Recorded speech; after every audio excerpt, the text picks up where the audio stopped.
Hello, good evening everybody. आज हम लोग सेवंथ एनसीईआरटी के सेवंथ चैप्टर का टॉपिक शुरू करेंगे। सेवंथ चैप्टर है ऑल्टरनेटिंग करंट। तो वही सेवंथ चैप्टर का ऑल्टरनेटिंग करंट हम लोग पढ़ेंगे। अभी तक तो हम लोग डीसी करंट पढ़े थे, जो एक ही डायरेक्शन में हमेशा बहते रहता है, मान लीजिए इधर से इधर। लेकिन ऑल्टरनेटिंग करंट क्या है कि वो आधा टाइम पीरियड मान ले इधर से इधर बहे और फिर आधा टाइम पीरियड में उसका डायरेक्शन बदल जाएगा। ऐसे ही करंट को कहते हैं ऑल्टरनेटिंग करंट। आधा टाइम पीरियड में एक डायरेक्शन, अब बकिया आधा टाइम पीरियड में उसका उल्टा डायरेक्शन में बहता है। इसी को हम लोग एसी करंट कहते हैं। एक यहाँ पर ग्राफ दिया गया है, मान लीजिए ये इक्वेशन का, ये जनरल इक्वेशन है एसी करंट का। पहले ये देख लीजिए क्या है। आई माने इंस्टेंटेनियस वैल्यू, यानी एट एनी टाइम टी, यानी किसी समय टी टाइम पर आई का वैल्यू जो होता है वह होता है I naught sine omega T plus five. और इसी को मान लीजिए प्लॉट किया गया है यहाँ पर, तो उसमें भी दिखाया गया है कौन चीज़ क्या है। तो एक एक टर्म सुनिए। तो आई का मतलब हुआ इंस्टेंटेनियस वैल्यू, कहने का मतलब एट एनी इंस्टेंट, किसी समय क्या वैल्यू होगा एसी करंट का, वो हुआ आई। और आई नॉट हुआ एम्पलीट्यूड, यानी पीक वैल्यू, यानी मैक्सिमम वैल्यू उस करंट का कितना जाएगा। तो ये देखिए ना ग्राफ में, इधर जो है माइनस आई नॉट और इधर प्लस आई नॉट, क्योंकि ये ग्राफ है टी और आई का। आई वर्सेस टी ग्राफ है, टाइम। आई माने करंट, वही इंस्टेंटेनियस करंट। तो इसका मैक्सिमम वैल्यू कहाँ तक जाता है, ये देखिए ना, यहाँ तक ऊंचा जाता है आई का, या इधर उल्टा डायरेक्शन में यहाँ तक आता है। उल्टा डायरेक्शन में जो चलता है उसी को हम लोग माइनस लिख देते हैं। पिक वैल्यू वही एम्पलीट्यूड कहलाता है। एम्पलीट्यूड मीन्स पिक वैल्यू, सबसे ज़्यादा वैल्यू करंट का। तो आई नॉट हो गया। ओमेगा एंगुलर फ्रीक्वेंसी है, जो आप पहले भी पढ़े हैं। टी तो टाइम है किसी समय में, और फाई जो है फेज कांस्टेंट है। फेज कांस्टेंट तो 11th क्लास में पढ़ा ही गया है कि वो इनिशियल वैल्यू ऑफ करंट वगैरह को बताता है, यानी value of current at t equal to 0 जो होता है उस सबको वो स्पेसिफाई करता है, फाई। अच्छा, तो ऐसे करंट का जो है एसी करंट का, ये टाइम पीरियड जो होता है वो capital T is equal to 2 pi by omega, where T is called time period. अच्छा, omega is called angular frequency, जो पहले भी बताए थे, और वह ओमेगा होता है 2 पाई न्यू, जो आप पढ़े हुए हैं पहले ही 11th क्लास वगैरह सब में।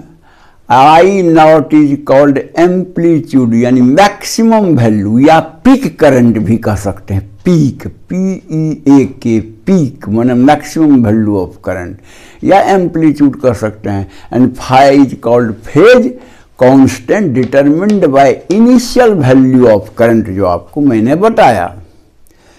ये करंट कैसे जनरेट होता है, तो या एसी जनरेटर होना चाहिए या डायनेमो, वही ऐसा करंट जनरेट होगा। इसके जस्ट पहले वाला वीडियो, जब लास्ट वीडियो एसी जनरेटर वाला मैंने दिया था, उसमें बताया गया है कि देखिए कैसे एसी करंट मतलब या वोल्टेज पैदा होता है।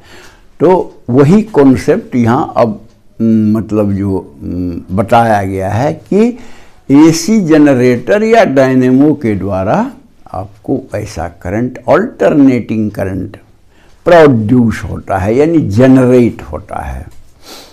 तो जनरेटर तो जानते ही हैं, वहाँ भी हमने कहा था उस वीडियो में कि ये मैकेनिकल एनर्जी को इलेक्ट्रिकल एनर्जी में कन्वर्ट करता है, और यहाँ पर एसी जनरेटर जो है ऑल्टरनेटिंग ईएमएफ पैदा करेगा, ऑल्टरनेटिंग करंट पैदा करेगा। तो ये तो आपका इंट्रोडक्शन हो गया यहाँ से वहाँ तक, एसी करंट या एसी वोल्टेज जो भी है। अब देखिए एडवांटेज क्या है एसी करंट का, तो ये भी थोड़ा सा ठीक से सुन लीजिए।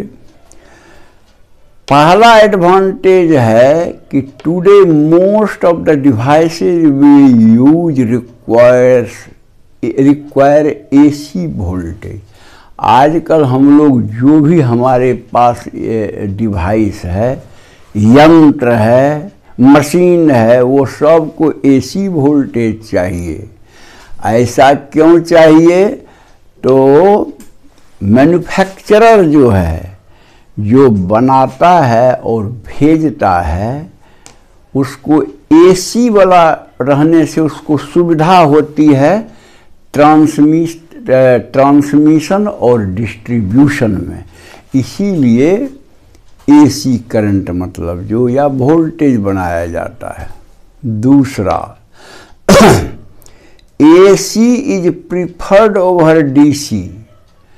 एसी और डीसी में चुनना है तो लोग चुनते हैं एसी को, क्योंकि एसी वोल्टेज करंट को व्यवस्था है कि ट्रांसफार्मर के द्वारा हम घटा बढ़ा सकते हैं।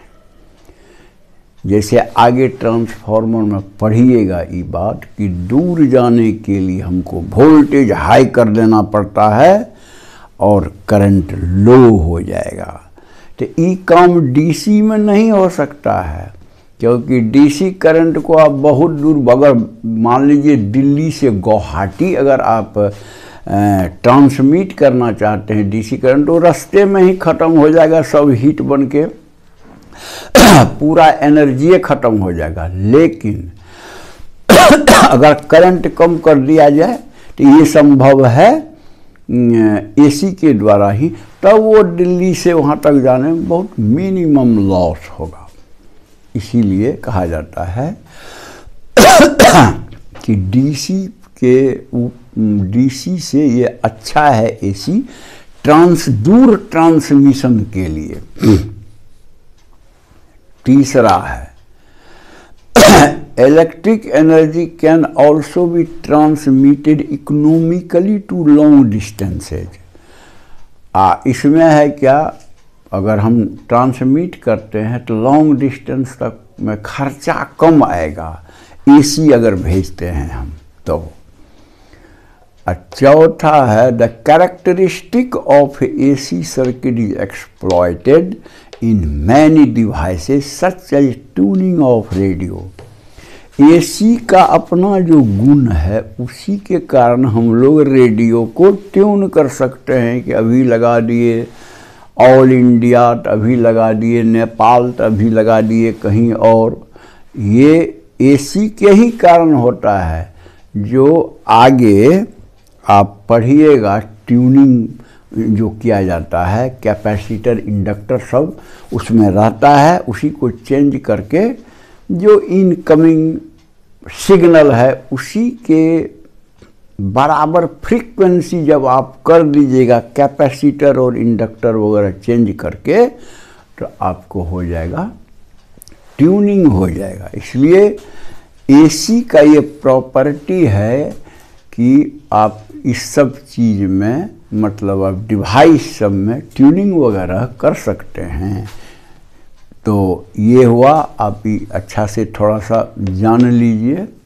बड़ा हम नंबरिंग करके लिख दिए जो ठीक होगा। अच्छा, अब देखिए एक दूसरा टॉपिक लिए हैं कि average and RMS value of AC current end voltage. सबसे पहले कि एसी करंट या वोल्टेज का मान लीजिए एक साइकिल में कितना एवरेज वैल्यू होगा, तो आप फोटो ही देख के कहिएगा कि 0 होगा। कैसे देखिए, एक साइकिल में ये टाइम पीरियड का है, इतना तो माइनस ही हो गया और इतना प्लस, तो दोनों बराबर है मिलके 0। तो कहने का मतलब करंट का वैल्यू एक साइकिल में 0, एवरेज वैल्यू 0 होता है एसी का, और 0 हो जाएगा क्योंकि आधा टाइम पीरियड में करंट का एक डायरेक्शन है और बकिया आधा टाइम पीरियड में उसका उल्टा डायरेक्शन है। इसलिए एक साइकिल में अगर आप एवरेज कीजिएगा तो वो 0 हो जाएगा, क्योंकि आधा ग्राफ नीचे आधा उतना ही ग्राफ ऊपर जोड़िएगा तो 0। इस चीज़ को तो अभी फोटो देख के कि आप मैथमेटिकली भी प्रूफ कर सकते हैं। देखिए वही मैथमेटिकल प्रूफ क्या हुआ है।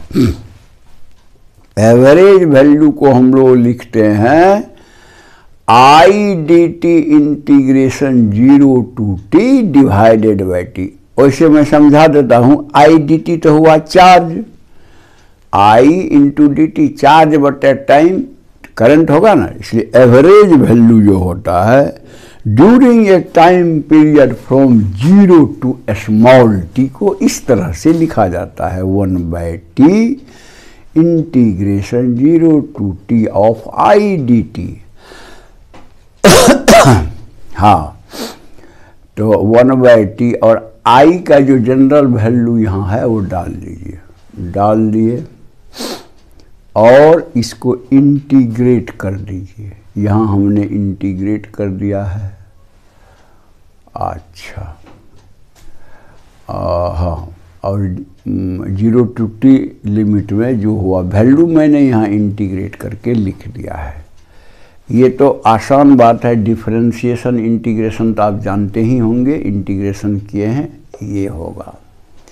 अच्छा, फॉर एक टाइम पीरियड के लिए क्या होगा, तो टी का वैल्यू कैपिटल टी तो इंस्टेंटेनियस वैल्यू है, एक टाइम पीरियड यानी कैपिटल टी, तो टी का वैल्यू कैपिटल टी डाल के तो उससे होता है ओमेगा टी इक्वल टू 2 पाई, मतलब जो होगा हम लोग का आई एवरेज निकलता है, इसमें डालिएगा टी के बदले कैपिटल टी और omega capital T equal to 2 pi डालिएगा तो ये सब वैल्यू आ आएगा।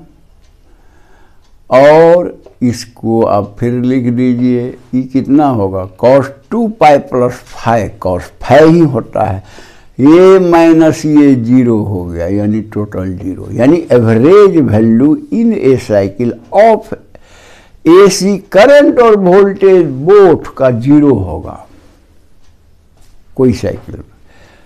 तो तब निकलेगा कैसे, कैसे लोग जानेगा कितना करंट मतलब चाहिए, कितना करंट बह रहा है, नहीं पता चलेगा क्योंकि एवरेज वैल्यू 0 है।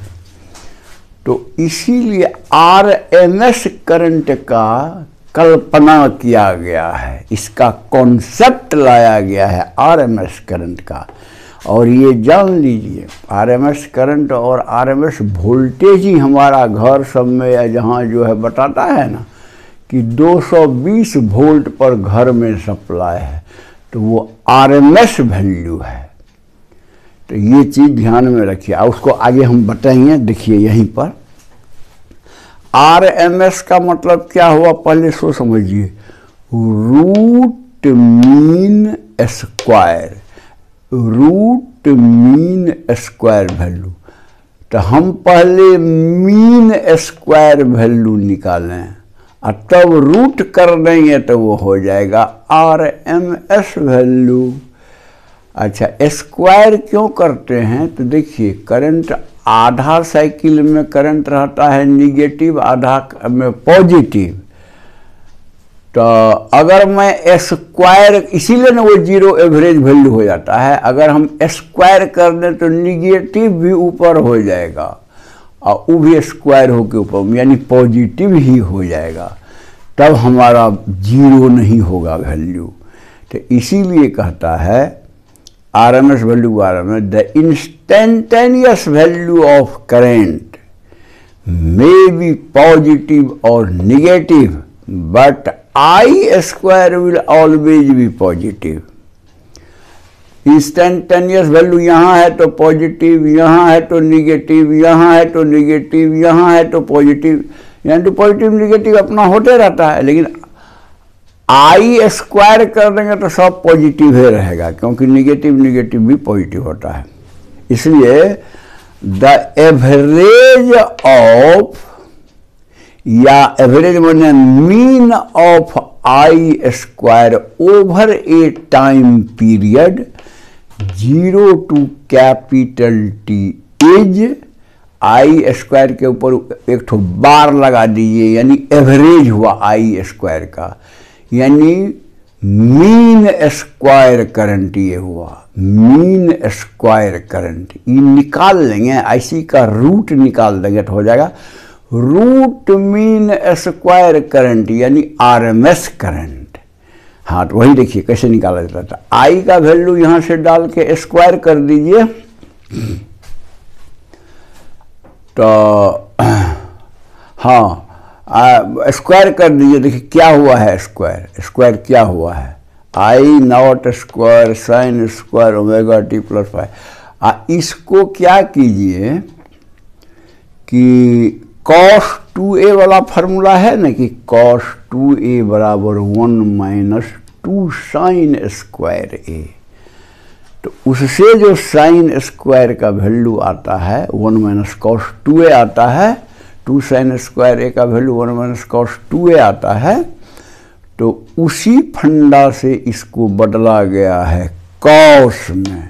तो cos में बदल लीजिए और तब 0 to t इंटीग्रेट कीजिए। तो पहले इंटीग्रेट करिए t के रिस्पेक्ट में, तो यहाँ देखिए t के रिस्पेक्ट में इंटीग्रेट करने से इतना आया, और लिमिट डाल दीजिए 0 to t, तो ये हो जाएगा आई स्क्वायर बाई 2t, और वैल्यू आ जाएगा इसमें, एक बार स्मॉल टी के बदले कैपिटल टी डालिए, एक बार स्मॉल टी के बदले 0 डालिए, माइनस करके जैसे होता है, ऊपर के वैल्यू जो होगा वो प्लस में पहले लिखेंगे और माइनस दे के 0 वाला वैल्यू लिखेंगे। तो वो लिखे हैं मैं यहाँ, देखिए लिख करके वैल्यू डाल के निकाल दिए हैं। यही देखिए ना, साइन 4 पाई प्लस 2 पाई बराबर होता है साइन 2 पाई, साइन 4 पाई प्लस 2 पाई होता है साइन 2 पाई, और साइन 2 पाई और माइनस साइन 2 पाई 0, यानी बच गया यहाँ खाली t। तो I square by 2t into T, वही लिखे हैं I naught square by 2t into 2, T में कट गया, आई नॉट स्क्वायर बाई 2, यानी हमारा मीन स्क्वायर करंट हुआ आई स्क्वायर, यानी I naught square, I naught क्या है, पिक करंट का square divided by 2। This is known as mean square current, जो आपको मैं पहले से कहता आ रहा हूं। The square root of this is called root mean square, यानी आरएमएस करंट। इसी का स्क्वायर रूट ले लीजिए। तो स्क्वायर रूट ले लीजिएगा आई नॉट आई नॉट स्क्वायर का, तो आई नॉट बाय रूट 2 हो जाएगा, यानी हमारा आई आरएमएस का वैल्यू हुआ आई नॉट बाय रूट 2, यानी एम्पलीट्यूड बटे रूट 2, यानी पिक करंट बाय रूट 2 जो होगा वही होगा आई आरएमएस। सिमिलरली वोल्टेज का भी, अल्टरनेटिंग वोल्टेज को अभी वी आर एम एस आप लिख सकते हैं वी नॉट बाई रूट 2। तो ये जो आरएमएस वैल्यू का कॉन्सेप्ट दिया गया, तो इसका एक बात सही है कि ये आरएमएस वैल्यू इक्विवेलेंट है डीसी टाइप के करंट का। जो डीसी करंट जितना मान लीजिए पावर डिसिपेशन करेगा, सपोज रेजिस्टर में बहता है, उतना ही पावर डिसिपेशन करेगा ये एसी आरएमएस करंट। इसीलिए हमारे जितने भी household volt meter, ammeter या जो चीज़ है, सारा आरएमएस वैल्यू ऑफ करंट को नापता है। हमारे घर में लिखा रहता है 220 वोल्ट सप्लाई, तो वो 220 वोल्ट मैक्सिमम वैल्यू नहीं है, पीक वैल्यू नहीं है, बल्कि वो आरएमएस वैल्यू है।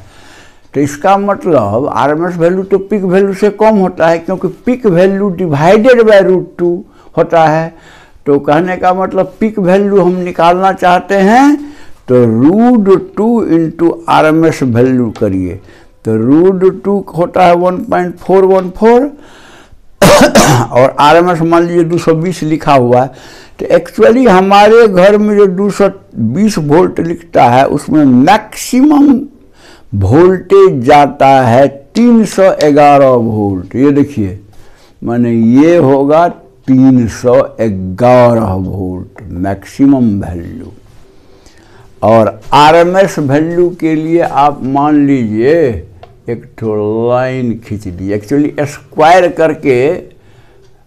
स्क्वायर करके सब ऊपरे हो जाएगा, नीचे नहीं गा, उसमें एक लाइन खींच दीजिए, वही हुआ आरएमएस वैल्यू।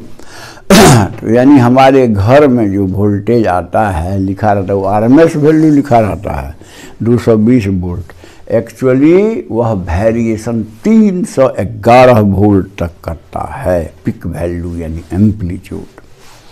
तो मैं समझता हूँ कि आप समझ गए होंगे। अगर पसंद है तो लाइक कर दीजिएगा।